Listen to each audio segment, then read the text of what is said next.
تاجدار حرم نوبہار شفاعت شب اسرا کے دولہ نوشہ بزم جنت دانائے سبل مولائے کل ختم الرسل خسرو خوباں سیاح لامکاں وجہ کل فقاں در اللہ المکنون سر اللہ المخزون عالم ما کانا وما یکون آب و گل انبیاء جانو دل اصفیاء مطلع ہر سعادت مقتع ہر سیادت خلاصہ کائنات فخر موجودات حضور احمد مجتبی محمد مصطفیٰ ارواحنا فدا صلی اللہ تعالی علیہ وآلہ وصحبہ وبارک وسلم کی بارگاہ بے کس پناہ میں جس طریقے سے پڑھاؤں بلند آواز سے سب مل کر میرے ساتھ پڑھیں الصلاۃ والسلام علیک یا رسول اللہ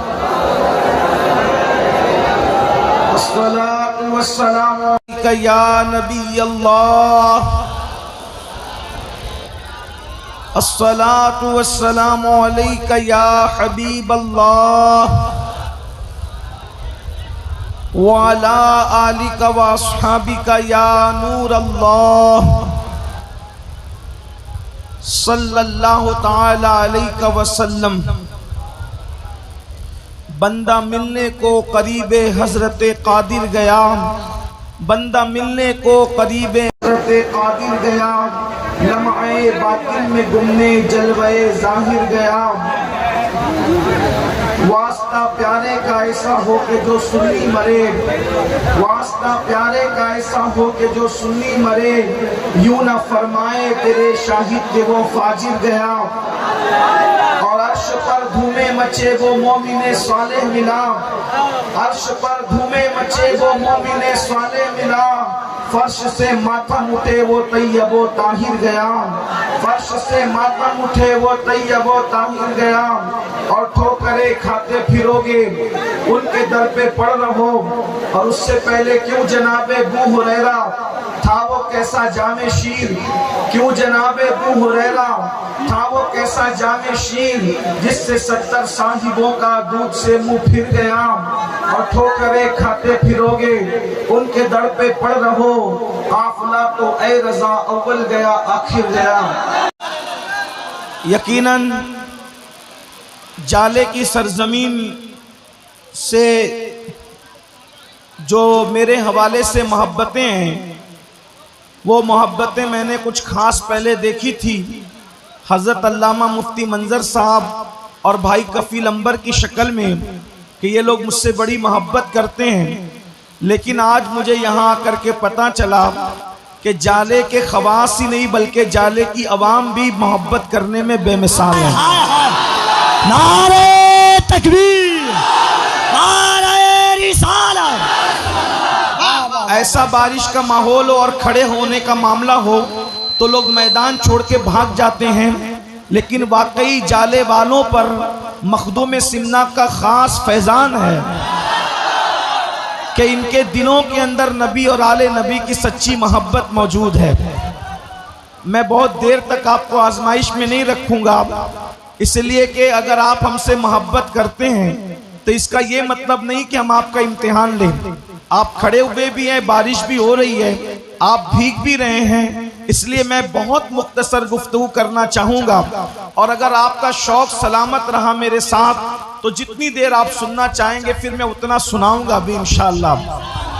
چونکہ آج کی یہ محفل خلیفہ قطب المشائخ حضرت علامہ ناظر خان صاحب قبلہ اشرفی رحمت اللہ علیہ کے عرس سراپا قدس کے موقع پر منعقد ہے۔ ایک حیرت کی بات یہ ہے، اگر آپ سننا چاہتے ہیں تو تھوڑا سا پیغام سن لیں۔ میں مشکور ہوں اپنے علماء کا، شعراء کا، کہ جنہوں نے اپنا وقت مجھے سونپا، بالخصوص حضرت علامہ سید افضلی صاحب، انہوں نے بھی کرم فرمائی کی، لیکن میں بھی اپنے وقت سے کچھ مختصری کرنا چاہوں گا۔ اگر آپ سننا چاہتے ہیں تو ایک بات میں آپ کو عرض کروں، دنیا کا کوئی مذہب ہو اور دنیا کا کوئی مسلک ہو، کسی کے سینے میں اتنا بڑا دل نہیں ہے کہ وہ موت پر خوشی مناتا ہو۔ دنیا کا ہر مذہب موت پر غم کرتا ہے، دنیا کا ہر مسلک موت پر غم کرتا ہے۔ یہ تنہا سنی ہے کہ جو موت پر خوشی مناتے ہیں، اور خوشی بھی کس نام سے مناتے ہیں؟ عرس کے نام سے مناتے ہیں۔ عرس کا مطلب ہی ہوتا ہے دولہا اور دلہن کے، عرس کا مطلب مجازن خوشی کے ہوتا ہے۔ اندازہ فرمائیں بھائیوں، کسی کا باپ مر جائے تو وہ مرن دن مناتا ہے، کسی کا مولوی مر جائے تو وہ موت کا دن مناتا ہے، لیکن تنہا سنی ہے پوری کائنات کے اندر جو موت کے دن بھی عرس مناتا ہے، جشن مناتا ہے۔ آخر وجہ کیا ہے؟ اس کی وجہ سنیوں کا یقین ہے، یقین وجہ یہ ہے کہ کس کا مرنے کے بعد کہا جاتا ہے یہ ان کو پتا ہے، لیکن سنیوں کو پتا ہے کہ جب ہمارے مقبول بندے دنیا سے جاتے ہیں تو ان کی خدا سے ملاقات ہوتی ہے اور وہ اللہ سے وصال کرتے ہیں، اس لیے ہم اس دن کو خوشی کے طور پہ مناتے ہیں، اس لیے کہ اللہ اکبر، جب یار کا دیدار ہو تو پھر غم کیسا، آج پھولے نہ سمائیں گے کفن میں آسی، موت کی شب ہے کس گل سے ملاقات کی نہ۔ اور پھر ایک خاص بات، یہ تو میں نے اپنے جذبات پیش کیے، اگر آپ بخاری شریف کی حدیث پر توجہ کریں تو ہر ایک کی موت الگ ہے اور ولی کی موت الگ ہے۔ ولی کی موت کی شان کیا ہے؟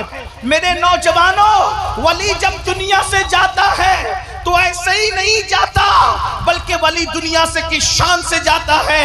اللہ تبارک و تعالی حدیث قدسی میں ارشاد فرماتا ہے، وہ حدیث قدسی جو بخاری شریف کتاب الزہد کے اندر موجود ہے۔ آج کل کے نوجوان لڑکے سمجھتے ہیں سب ایسے ہی مرتے ہیں، سب ایسے ہی مرتے ہیں، ایک لکڑی سے سب کو ہانکنے کی کوشش نہ کرے، سب کی موت برابر نہیں ہے، سب کی موت اکول نہیں ہے، سب کی موت یکساں نہیں ہے۔ آؤ جسے مومن کامل یعنی اللہ کا ولی کہتے ہیں، اس کو کیسے موت آتی ہے، اس کی موت کی شان کیا ہے؟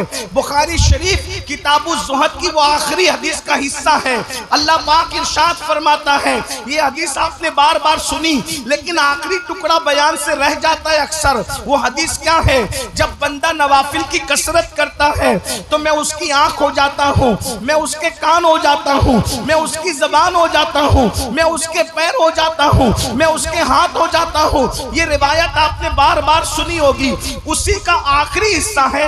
اللہ پاک ارشاد فرماتا ہے حدیث قدسی میں کہ مجھے کسی کام کے کرنے میں تردد نہیں ہوتا۔ اللہ کیا فرماتا ہے؟ مجھے کسی کام کے کرنے میں تردد نہیں ہوتا۔ تردد کس کو کہتے ہیں؟ تردد اللہ کے لیے ابھی میں نہیں کہہ رہا ہوں اس معنی میں، لیکن اللہ فرماتا ہے کہ مجھے کسی کام کے کرنے میں تردد نہیں ہوتا۔ اللہ اکبر۔ تردد کا مطلب اگر ہم عام طور پر کریں تو کیا نکلتا ہے کہ یہ کام کروں کہ نہیں کروں، اس کو کہتے ہیں تردد۔ اللہ فرماتا ہے کسی کام کے کرنے میں مجھے تردد نہیں ہوتا۔ اللہ اکبر۔ وہ پیدا کرنے والی ماں ابھی بچے کو پیدا کرتی ہے اور وہ ماں کی روح نکال لیتا ہے، اس کو تردد نہیں ہوتا۔ وہ پہلے ہی دن ایک ہچکی میں بچے کی روح کو نکال کے مار ڈالتا ہے، ماں کی گود کو خالی کر دیتا ہے، اس کو تردد نہیں ہوتا۔ وہ گرمی لاتا ہے، اس کو تردد نہیں ہوتا۔ وہ برسات لاتا ہے، اس کو تردد نہیں ہوتا۔ وہ روزانہ سورج نکالتا ہے مشرق سے، مغرب میں غروب کر دیتا ہے، اس کو تردد نہیں ہوتا۔ اللہ اکبر۔ کسی بھی کام کے کرنے میں اس کو تردد نہیں ہوتا، لیکن اللہ ارشاد فرماتا ہے، کیا فرماتا ہے؟ غور سے سنو۔ اللہ فرماتا ہے جب میں اپنے ولی کی موت کا فیصلہ کرنے لگتا ہوں تو ترددی مجھے تردد ہوتا ہے۔ ولی کی موت کا فیصلہ کرتے وقت اللہ فرماتا ہے مجھے کیا ہوتا ہے؟ تردد ہوتا ہے، تردد۔ اللہ پھر تو کیا کرتا ہے؟ تو حدیث پاک کا مفہوم ہے، اللہ ارشاد فرماتا ہے تو میں اپنے فرشتوں کو اس ولی کے پاس بھیجتا ہوں اور وہ فرشتے اس ولی کے پاس جاتے ہیں اور جانے کے بعد آخرت کی نعمتوں کا ذکر کرتے ہیں، آخرت کی نعمتوں کا تذکرہ کرتے ہیں۔ اس مضمون کو ایک مقام پر قرآن یوں بیان کرتا ہے، ان الذین قالوا ربنا اللہ ثم استقاموا تتنزل علیہم الملائکہ اللہ تخافوا ولا تحزنوا وابشروا بالجنۃ التي التي كنتم توعدون نحن اولیاؤکم فی الحیات الدنیا و فی الآخرہ۔ اللہ اکبر۔ اللہ ارشاد فرماتا ہے جن لوگوں نے کہا بے شک ہمارا رب اللہ ہے، ثم استقاموا، استقامت کے ساتھ اس پر ڈٹ گئے، پھر کیا ہوتا ہے؟ تتنزل علیہم الملائکہ، ان پر اللہ کے فرشتے نازل ہوتے ہیں۔ ارے وہ فرشتے آتے ہیں اور آ کر اس ولی کو نعمت آخرت بتاتے ہیں، آخرت کی نعمتوں کا ذکر کرتے ہیں، دیدار الہی کا ذکر کرتے ہیں، دیدار رسول کا ذکر کرتے ہیں، جنت کی نعمتوں کا تذکرہ کرتے ہیں، تو پھر وہ ولی خود سے کہتا ہے فرشتوں یہ نعمتیں اور دیدار مجھے ملے گا کب؟ تو اس وقت فرشتے کہتے ہیں جب تک موت کی لذت نہیں چکھو گے اس وقت تک آخرت کی نعمت نہیں مل سکتی۔ تو وہ ولی خود سے کہتا ہے ارے پھر دیر کس بات کی ہے، جلدی کرو۔ ادھر ولی موت کے لیے تیار ہوتا ہے، ادھر اللہ اس کی موت کا فیصلہ فرماتا ہے۔ یہ ولی کی موت ہے جو اللہ کو راضی کر لیتے ہیں، اور ہماری موت، ہم لوگوں کی موت کتنی دردناک۔ بس اسی پہ بات مکمل کرتا ہوں، ہماری موت کتنی دردناک ہے۔ اللہ اکبر۔ حضرت سیدنا عبداللہ ابن عمرو ابن عاص ارشاد فرماتے ہیں، عبداللہ ابن عمرو ابن عاص ارشاد فرماتے ہیں کہ میں نے اپنے بابا سیدنا عمرو ابن عاص سے پوچھا کہ بابا جب کسی انسان کو موت آتی ہے تو کیسی ہوتی؟ ولی کی موت تو آپ نے سن لی کہ جب تک ولی خود نہیں چاہتا اس کی موت کا فیصلہ نہیں ہوتا، اور ولی کی موت سے پہلے فرشتے ہزاروں کی تعداد میں اس کے پاس جمع ہوتے ہیں اور اس سے کلام کرتے ہیں، اس کو خوشخبری دیتے ہیں۔ وَأَبْشِرُوا بِالْجَنَّةِ الَّتِي كُنْتُمْ تُوعَدُونَ، قرآن کہہ رہا ہے اس کو جنت کی بشارت دیتے ہیں، مرنے سے پہلے اس کو جنت کی بشارت دیتے ہیں۔ لیکن ہماری موت کیسی؟ اللہ اکبر۔ اب تھوڑی دیر، حالانکہ موسم بارش کا ہے، بھیگتے وقت کوئی سنجیدہ گفتگو آپ کے دماغ میں اترے نہ اترے، تھوڑی دیر آپ کا بڑا احسان، بڑی محبتیں، شاید مجھے آخری دم تک یہ محفل یاد رہے گی، اور آپ لوگوں کی محبتیں بھی یاد رہے گی، آپ لوگوں کی وفاداری بھی یاد رہے گی، آپ لوگوں کا پیار بھی یاد رہے گا، اور بھیگ کر اس کیچڑ میں سننا بھی یاد رہے گا۔ اس لیے تھوڑی دیر بہت دل کے کانوں سے سننا، بڑی قیمتی گفتگو ہے۔ ایسی محفل سجانے کے لیے بڑی محنتوں کی ضرورت ہوتی ہے۔ میرے بھائیوں، ہماری موت کیسی؟ عبداللہ ابن عمرو ابن عاص کہتے ہیں میں نے اپنے بابا عمرو ابن عاص سے پوچھا کہ بابا جب کوئی انسان مرتا ہے، عام انسان مرتا ہے، تو اس کو موت کیسی آتی ہے؟ تو عمرو ابن عاص کہتے ہیں میرے بیٹے اگر انسان کے سینے پر زمین اور آسمان سمیٹ کر رکھ دیے جائے تو کتنی تکلیف ہوتی ہے، کتنا وزن انسان محسوس کرتا ہے، اتنا ہی وزن انسان موت کے وقت محسوس کرتا ہے جب انسان دنیا سے جاتا ہے۔ اے میری قوم کے جوانوں، ایک دن دنیا سے جانا ہے، غور کرو تمہیں وہ موت چاہیے جس سے پہلے جنت کی بشارت دی جاتی ہے، یا یہ موت چاہیے؟ اللہ اکبر۔ سیدنا عمرو ابن عاص کہتے ہیں انسان کے سینے پر زمین اور آسمان سمیٹ کے رکھ دیا جائے تو اتنی تکلیف نہیں ہوتی جتنی تکلیف انسان کو موت کے وقت ہوتی ہے۔ اللہ اکبر۔ اور انسان جب مرتا ہے تو اس کو یوں لگتا ہے کہ وہ ناک سے سانس نہیں لے رہا ہے بلکہ وہ سوئی کے ناکے سے سانس لے رہا ہے۔ اندازہ فرمائے۔ اللہ اکبر۔ میرے بھائیوں، میرے نوجوانوں، اے ہوش مند، ہوشیار، عقل مند، دانشور جوانوں، مجھے بتاؤ اگر زکام ہو جائے اور ناک بھر جائے تو انسان کا کیسے دم گھٹنے لگتا ہے جب اس کی سانس نہیں نکلتی؟ ذرا سوچو تو صحیح۔ موت کے وقت انسان ناک سے نہیں بلکہ یوں لگتا ہے جیسے سوئی کے ناکے سے وہ سانس لے رہا ہو. انسان کی کیفیت یہ ہوتی ہے. عبداللہ ابن عمرو ابن عاص کہتے ہیں میرے بابا عمرو ابن عاص نے بتایا بیٹا اگر کسی کے پیٹ میں ببول کا درخت گھسا دیا جائے اور ایک ایک رگ میں ایک ایک نس میں ببول کا کانٹا گھس جائے اور کوئی طاقت کے ساتھ اس کو کھینچے تو کیسے اس کی رگوں کو وہ تار تار کر دے گا. اسی طریقے سے جب کوئی انسان مرتا ہے تو اس کی کیفیت یہ ہوتی ہے. یہ تو عام انسان کے مرنے کی کیفیت ہے, لیکن اب سنو, دل کے کانوں سے سنو. جب بے نمازی مرتا ہے تو بے نمازی, اللہ اکبر, کتنی دردناک اس کو موت آتی ہے. سب سے زیادہ عبرت انگیز موت, سب سے زیادہ دردناک موت بے نمازی کو آتی ہے. اللہ اکبر, وہ نماز جس سے ہم کوسوں دور ہیں, وہ نماز جس کا نام سن کر کے ہم اس کی فضیلت بھی اب معاذ اللہ سننا نہیں چاہتے. علماء نماز پر گفتگو کرتے ہیں تو ہمیں جان پر آتی ہے, ہمارے کانوں پر جو تک نہیں رینگتی.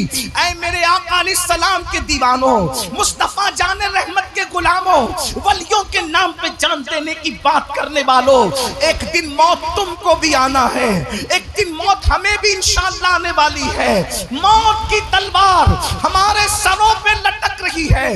میرے جوانوں, فرمایا گیا سب سے زیادہ دردناک اور خوفناک موت بے نمازی کو آتی ہے. جب بے نمازی دنیا سے جاتا ہے تو اللہ اس پر اتنی پیاس مسلط کرتا ہے, اگر 7 سمندروں کا پانی بھی اس کے منہ میں انڈیل دیا جائے, 7 سمندروں کا پانی بھی اس کے منہ میں انڈیل دیا جائے تو بھی دنیا کی کوئی طاقت اس کی پیاس کو بجھا نہیں سکتی. اب آپ سے میں پوچھنا چاہتا ہوں, اللہ اکبر, پیاس لگی تھی 7 سمندروں والی اور رشتہ دار قطرہ قطرہ پانی چمچے سے پلا رہے ہیں, تو بتاؤ کیا ہو رہا ہوگا؟ آپ کو تجربہ ہوگا, جب پیاس زیادہ لگتی ہے اور کم پانی پلایا جائے تو پیاس بجھتی نہیں ہے بلکہ پیاس اور بڑھتی چلی جاتی ہے. مسلمانوں ذرا سوچو تو صحیح, ذرا توجہ تو کرو. اللہ اکبر, اندھیرا گھر, اکیلی جان, دم گھٹتا, دل اکتاتا, خدا کو یاد کر پیارے, وہ ساتھ آنے والی ہے. میری قوم کے جوانوں, اپنی آخرت کی تیاری کر لو. یہ جن کے عرس مناتے ہو, ان لوگوں نے آخرت کی تیاری کی تو کس شان سے دنیا سے گئے. ہم نے آخرت کی کیا تیاری کی؟ قرآن کہتا ہے وَلْتَنْظُرْ نَفْسٌ مَا قَدَّمَتْ لِغَدٍ وَاتَّقُوا اللَّهَ إِنَّ اللَّهَ خَبِيرٌ بِمَا تَعْمَلُونَ. اے ایمان والو, اللہ سے ڈرو اور آخرت کی فکر کرو کہ تم نے آخرت کے لیے کیا بھیجا ہے. بتاؤ آخرت کے لیے کیا بھیجا ہے؟ آخرت کے لیے کیا بھیجا ہے؟ یہی کہ آج مسلمان زنا میں ڈوبا ہے, یہی آخرت کے لیے بھیجا ہے. آج مسلمان نشہ کر رہا ہے, یہی آخرت کے لیے بھیجا ہے. آج مسلمان شراب پی رہا ہے, یہی آخرت کے لیے بھیجا ہے. آج مسلمان جھوٹ بول رہا ہے, یہی آخرت کے لیے بھیجا ہے. آج مسلمان اپنی بیوی بچوں پہ ظلم کر رہا ہے, یہی آخرت کے لیے بھیجا ہے. کیا بھیجا ہے آخرت کے لیے؟ مجھے بتاؤ. اللہ اکبر, آج تو حال یہ ہو گیا, زنا کی فلمیں دیکھ کر, زنا کی تصویریں دیکھ کر, گندی پکچریں دیکھ کر آج 16 17 سال کے لڑکے اور لڑکیاں زنا کی طرف بطور فیشن بڑھ رہے ہیں. اللہ اکبر, ایک وہ دور تھا جب زنا کا نام مسلمان سنتا تھا تو اس کے بدن کے رونگٹے کھڑے ہو جاتے تھے. یا اللہ, یہ کس گناہ کا نام آیا ہے, یا اللہ یہ کس پاپ کا نام آیا ہے. لیکن افسوس, گندی فلموں نے, گندی پکچروں نے, گندی ناولوں نے, گندے ماحول نے, گندے فیشن کی گندی تہذیب نے آج میری قوم کے ان جوانوں کو زنا کے دروازے پر پہنچا دیا ہے. وہ جوان جس کے بارے میں اقبال نے کہا تھا عقابی روح جب بیدار ہوتی ہے جوانوں میں, نظر آتی ہے ان کو اپنی منزل آسمانوں میں. نہیں تیرا نشے من قصر سلطانی کے گنبد پر, تو شاہی ہے بسیرا کر پہاڑوں کی چٹانوں میں. اے میری قوم کے شاہین صفت جوانوں, تم محمد عربی کے سپاہ ہو, تم محمد عربی کے جوان ہو, تم محمد الرسول اللہ کے غلام ہو, تم کوے نہیں ہو, تم پہ بیٹھو، تم محمد الرسول اللہ کے عقاب ہو عقاب۔ اللہ نے تمہیں زمین پہ پاپ کے لیے نہیں بھیجا، اللہ نے زمین پہ تمہیں پاپ کا خاتمہ کرنے کے لیے بھیجا۔ میرے بھائی تو ہی تھا جس نے اسلام کے لیے دریاؤں پہ کشتیاں جلائی تھی، تو ہی تھا جس نے بیت المقدس پہ اسلام کا پرچم لہرایا تھا، ارے تو ہی تھا جس نے اللہ اکبر دنیا میں انقلاب پیدا کیا تھا۔ مگر ہائے میرے جوان، آج تجھے کیا ہو گیا؟ تو گانوں کی دہلیز پر ایمان کا سودا کرنے لگا، تو فلموں کی دہلیز پر ایمان کا سودا کرنے لگا، مسجد مرثیہ خواہ ہے کہ نمازی نہ رہے۔ میرے بھائی تو نے تو صحراؤں میں نمازیں ادا کی تھی، تو نے تو گرجاؤں کو مسجد بنایا تھا۔ اقبال ہی نے تو کہا ہے دی اذانیں کبھی یورپ کے کلیساؤں میں، دی اذانیں کبھی یورپ کے کلیساؤں میں اور افریقہ کے تپتے ہوئے صحراؤں میں، دشت تو دشت ہے دریا بھی نہ چھوڑے ہم نے، بحر ظلمات میں دوڑا دیے گھوڑے ہم۔ اقبال کہہ رہے ہیں کہ ہم نے یورپ کے کلیساؤں میں اذان دے کر، توجہ، اقبال کہہ رہے ہیں ہم نے یورپ کے کلیساؤں میں اذان دے کر ان کلیساؤں میں اذان دی، اذان افریقہ کے صحراؤں میں اذان دی، اور آج ہمارا حال یہ ہو گیا، اگر ہمارے گھر میں بچہ پیدا ہو، بچہ، ہم اپنے بچے کے کان میں اذان دینے کی اوقات اور حیثیت نہیں رکھتے۔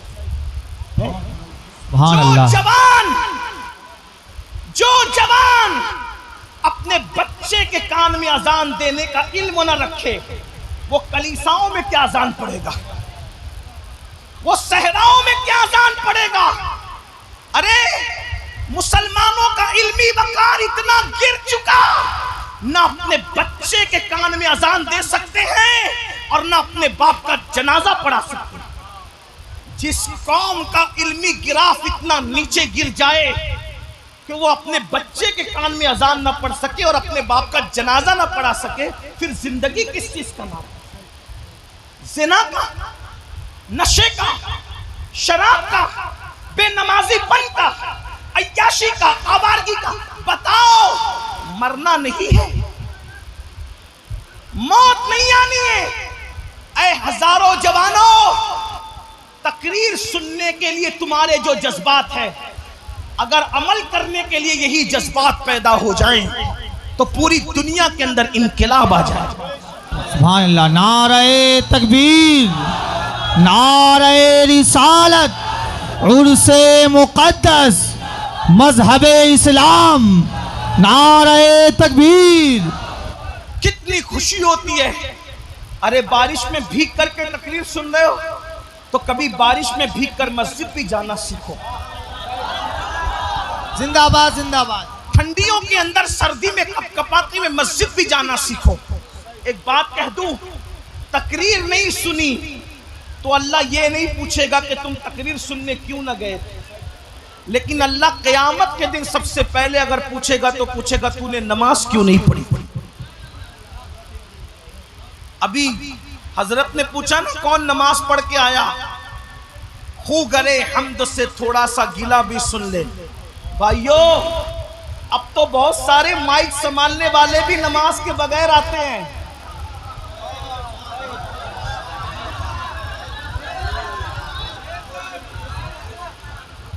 تو ادھر ادھر کی نہ بات کر، مجھے بتا کہ قافلہ کیوں لٹا، مجھے رہزنوں سے غرض نہیں تیری رہبری کا سوال۔ ارے یہ مائک سنبھالنا بھی عبادت نہیں رہا، اتنا ماشاءاللہ، یہ تو تجارت بن گیا، یہ فنکاروں کی جگہ ہو گئی، یہ فن ہو گیا، یہ بچوں کو پالنے کا سبب ہو گیا۔ حال یہ ہے پورے سفر میں نماز نہیں ہوگی، حال یہ نہ جلسہ کرنے والے نماز پڑھیں گے نہ مائک سنبھالنے والے، الا ماشاءاللہ، ان کو کون نماز پڑھائے۔ اور سن لو، مگر اچھی طرح سے سن لو، سنیو کان کھول کے سن لو، اگر یہ سمجھتے ہو کہ خلیفہ قطب المشائخ تمہیں جنت میں لے جائیں گے، یا قطب المشائخ جنت میں لے جائیں گے، یا مخدوم اشرف جنت میں لے جائیں گے، یا غوث پاک جنت میں لے جائیں گے، یا غریب نواز جنت میں لے جائیں گے، یا اعلیٰ حضرت جنت میں لے جائیں گے، یا امام حسین جنت میں لے جائیں گے. اگر یہ تمہارا خیال ہے تو سن لو، اعلیٰ حضرت، غوث پاک، غریب نواز، مخدوم اشرف سارے ولی جنت میں لے جانے کی طاقت رکھتے ہیں، لیکن جو نماز نہیں پڑھے گا اس کو کوئی بھی ولی جنت میں نہیں لے جائے گا. یہ میرا دعویٰ ہے. میں بے نمازی کو کافر نہیں کہہ رہا ہوں، لیکن اگر تمہارے دل و دماغ کے اندر یہ بھوت سوار ہے کہ فجر میں سوتے پڑے رہیں گے اور غوث پاک ہاتھ پکڑ کے جنت میں لے جائیں گے، یہ شیطانی وسوسہ ہے.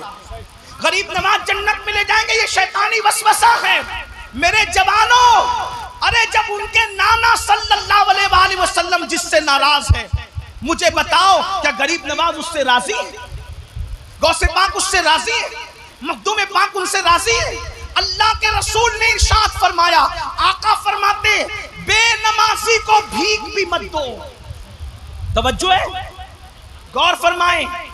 اے میرے وفادار جالا کے اور گرد و نواح کے آنے والے جوانوں، اللہ کے رسول فرما رہے بے نمازیوں کو بھیک بھی مت دو، بے نمازیوں کے ساتھ مت بیٹھا کرو، بے نمازیوں کو اپنے گھر میں مت بلایا کرو، اس کو جگہ مت دیا کرو، کیونکہ جہاں جہاں بے نمازی جاتا ہے اس پر اللہ کی لعنت برستی.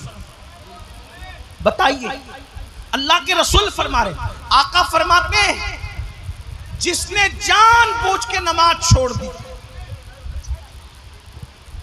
ایسے مت بولو بھائیو، آپ بٹھاتے ہو ان کو بیٹھنے جگہ کہاں ہے؟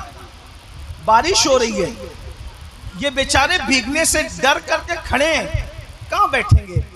آپ تھوڑا سا لحاظ کرو، ایک دوسرے کے لیے قربانی. کچھ مت بولو، بس کوئی کچھ مت بولو بھائی. تھوڑی دیر میں بات کر رہا ہوں، اب بات تو کرنی بھی نہیں تھی لیکن بارش بھی ہو رہی ہے، دل چاہتا ہے، لیکن آپ اتنے جمع کے بیٹھے تو سوچتا ہوں کہ کچھ بات کر ہی لیجیے، لیکن کوئی کچھ نہ بولے. میری بات سنو. اللہ کے رسول علیہ السلام فرماتے ہیں جس نے جان بوجھ کے نماز چھوڑ دی، میں محمد اس سے بیزار ہوں. آقا کہنے میں اس سے حضور اتنے غصے میں ہیں کہ آقا نے جان کے دشمنوں سے بیزاری کا اظہار نہیں کیا، اور جو نماز چھوڑ دے حضور فرماتے ہیں صلی اللہ علیہ وآلہ وسلم میں اس سے بیزار ہوں. اور مزید کیا فرمایا؟ قیامت کے دن اس کے ساتھ میرا کوئی وعدہ نہیں ہے. آقا فرماتے ہیں میں اس کے ساتھ میرا کوئی وعدہ نہیں. اور دوسرے مقام پہ فرمایا جو جان بوجھ کے نماز چھوڑ دے وہ اللہ کی رحمت سے باہر کر دیا جاتا ہے. اللہ رحمت کی چادر اس سے ہٹا لیتا ہے. یہ بات میں ان علماء کی اور بزرگوں کی موجودگی میں کہہ دوں، ارے جب اللہ نے تم سے رحمت کی چادر ہٹا لی تو اب کون سا تعویذ تمہاری روزی میں برکت لائے گا؟ مجھے بتاؤ. تعویذ دینے والا زیادہ سے زیادہ بہت بڑا اس وقت ملے گا تو ولی ملے گا. ولی سے بڑا کوئی ملے گا اس دور میں؟ صحابی تو ہیں نہیں، انبیاء تو دنیا سے ظاہری طور پہ پردہ فرما چکے. زیادہ سے زیادہ بڑا بزرگ کون ملے گا؟ تعویذ والا. دعا دینے والا کون ملے گا؟ ولی ملے گا. آپ سے پوچھنا چاہتا ہوں میرے بھائی، توجہ سے سننا. اللہ ناراض ہو کر رحمت ہٹا لے تو ولی کا تعویذ آپ کی قسمت کیسے بنا سکتے؟ یہ جو دل و دماغ کے اندر کھپتا ہے، نماز نہیں بھی پڑھیں گے تو تعویذ تقدیر سنوار دے گا. بھائیو، ولی تو ولی ہے. نبیوں کی بھی یہ شان ہے، یہ شان کہ اللہ اگر نبی کو منع کر دے کہ تیرے بیٹے سے میں ناراض ہو گیا ہوں، اس کی مدد مت کرنا، تو نبی اپنے سگے بیٹے کی بھی مدد نہیں کرتے. ولی کیا؟ میں قرآن کے حوالے سے بات کروں. سنی حضرات یہ بات سننے کے کم عادی ہے.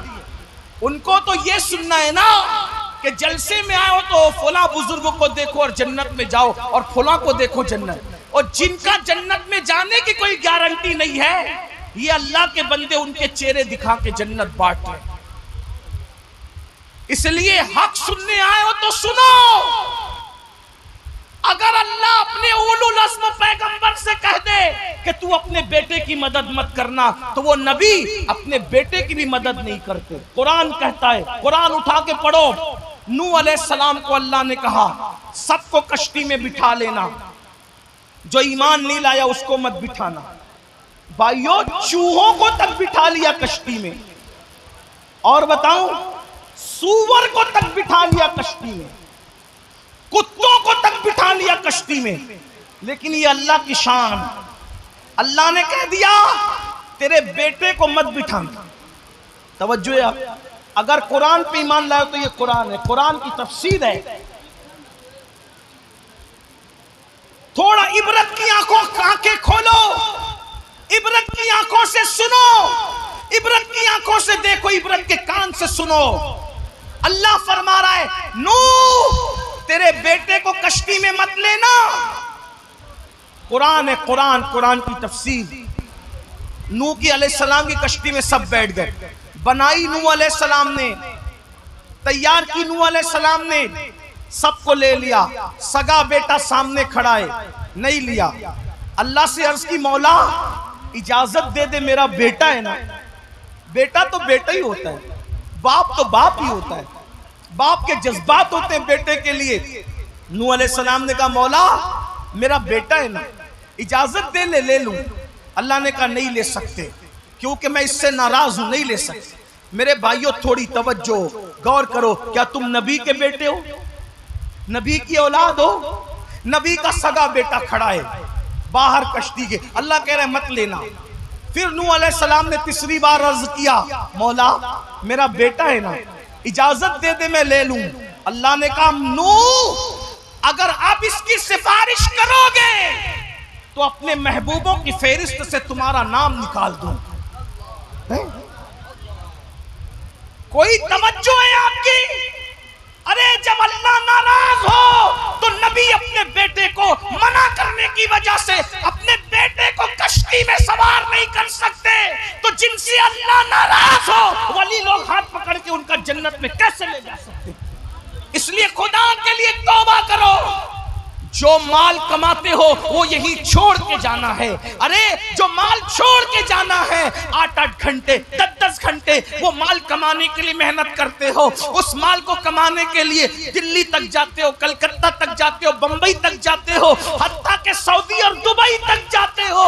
اللہ اکبر، بیت الخلا تک صاف کرتے ہیں لوگ مال کمانے کے لیے۔ او نادان انسان، جو مال قبر میں نہیں جائے گا، جو مال آخرت میں کام نہیں آئے گا، اس کو کمانے کے لیے تو اتنا لمبا لمبا سفر کرتا ہے۔ اور جو نماز قبر میں تیرے ساتھ جانے والی ہے، جو نماز کفن میں تیرے ساتھ جانے والی ہے، جو نیک اعمال تیرے ساتھ جانے والے ہیں، میرے بھائی اس کے لیے تو 10 منٹ کا ٹائم نہیں نکالتا۔ ایک وقت کی نماز کے لیے صرف 10 منٹ کا ٹائم لگتا ہے میرے بھائی، اس لیے 10 منٹ کا ٹائم نکالو۔ پوری 5 وقت کی نماز کے لیے صرف 50 منٹ کے ٹائم لگتے ہیں، پورا 1 گھنٹہ بھی نہیں لگتا۔ اللہ نے پوری زندگی دی، ایک دن میں 24 گھنٹے دیے، پھر کیوں ٹائم نہیں نکالتے؟ پھر کیوں وقت نہیں نکالتے؟ بھائیو آپ کہتے ہو ٹائم نہیں ملتا، یہ جھوٹ ہے۔ اگر نماز کے لیے ٹائم نہیں تو گیم کے لیے ٹائم کیسے ملتا ہے؟ فیس بک کے لیے ٹائم کیسے ملتا ہے؟ یوٹیوب کے لیے ٹائم کیسے ملتا ہے؟